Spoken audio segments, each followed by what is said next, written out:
Jesus retorna a Caná da Galileia, o mesmo lugar onde havia transformado água em vinho. Mas desta vez, não há festa, não há alegria, há urgência, há dor. Jesus foi outra vez a Caná da Galileia, onde da água fizera vinho. E ali havia um oficial do rei, cujo filho estava doente na cidade de Cafarnaum. A Bíblia nos diz que esse homem era um oficial do rei. A palavra usada no original, basilicus, indica alguém ligado à corte de Herodes Antipas, o governante da Galileia naquele tempo. Um homem com posição de autoridade, de influência política, de acesso a muitos recursos. Ele não era um homem comum. Ele estava acostumado a dar ordens, não a pedi-las. Mas agora, nenhum título o ajudava. Seu filho estava enfermo. O texto é claro. Quando o oficial ouviu que Jesus havia chegado a Galileia, vindo da Judeia, dirigiu-se até Jesus e lhe implorou que descesse para curar seu filho, porque já estava a ponto de morrer. O oficial do rei disse a Jesus: Senhor, desce, antes que meu filho morra. Não era uma febre simples, não era um mal-estar passageiro. Era uma enfermidade grave, progressiva, irreversível aos olhos humanos, principalmente por ser uma época de poucos recursos. A febre, no contexto da época, era sinal de infecção severa. Muitas crianças morriam assim. Os médicos haviam falhado. O dinheiro não resolveu. A autoridade militar não salvou. Quando tudo falha, a dor nivela todos os homens. O oficial fez uma verdadeira caminhada de desespero. A cidade de Cafarnaum ficava a cerca de 30 quilômetros de Caná, uma descida íngreme. Esse homem caminha horas, deixando um filho morrendo, para buscar alguém que só ouviu falar. Até aquele momento, o oficial não conhecia Jesus, mas acreditou que Jesus seria a resposta que ele precisava. Tendo ouvido que Jesus viera da Judeia para a Galileia, foi ter com ele.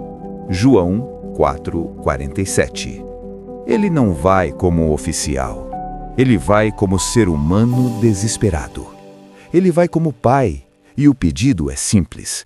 Rogou-lhe que descesse e curasse o seu filho. João 4:47. Uma fé ainda limitada.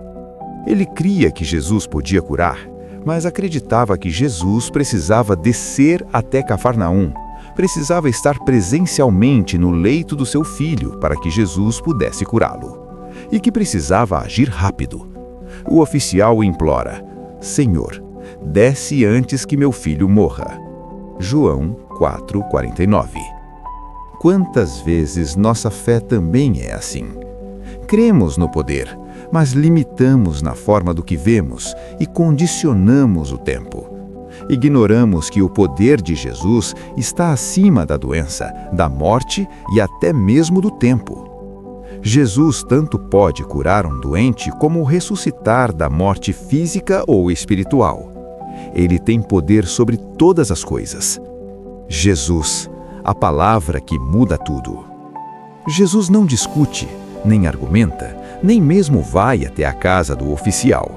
Ele apenas envia uma palavra: vai, o teu filho vive. João 4:50. E aqui acontece um grande milagre. O homem creu na palavra que Jesus lhe disse e partiu. João 4:50. Quando a palavra de Deus encontra um coração que crê e age pela fé, milagres acontecem.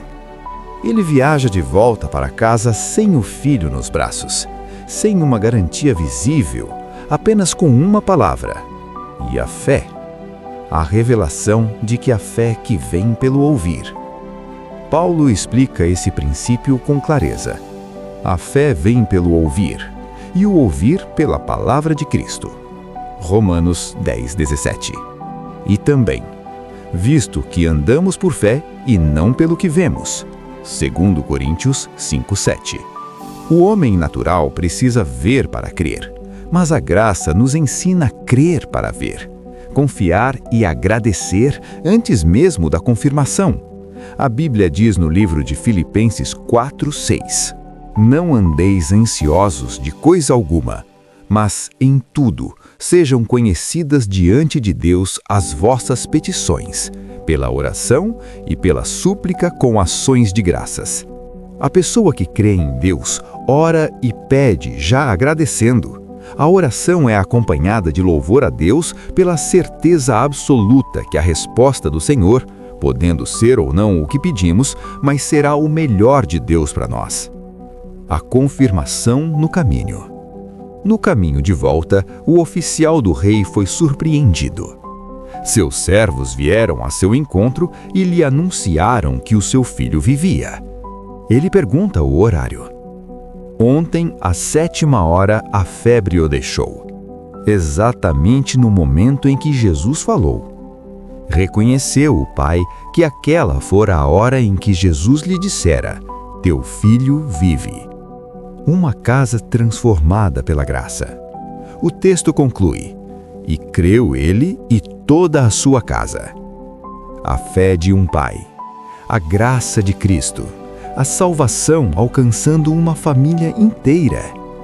Atos 16:31 diz: Crê no Senhor Jesus e serás salvo, tu e a tua casa. A graça não precisa de presença física. No primeiro milagre, Jesus transformou água em vinho. Aqui ele transforma desespero em descanso. Religião exige sinais. A graça confia na palavra. Bem-aventurados os que não viram e creram. João 20:29. Conclusão. Este milagre nos ensina que o poder de Jesus não depende da distância. A palavra de Cristo dá vida. A fé verdadeira descansa antes de ver. A graça alcança casas inteiras. Talvez hoje você esteja como esse pai, com algo morrendo, sem controle, sem respostas. E Jesus continua dizendo: Vai, o teu filho vive. Porque quando Cristo fala, a vida acontece. Jesus Cristo é o mesmo ontem, hoje e para sempre. Hebreus 13:8. Deixe teu like e inscreva-se para que essa mensagem alcance muitas pessoas. Que a graça de Cristo se manifeste poderosamente em tua vida.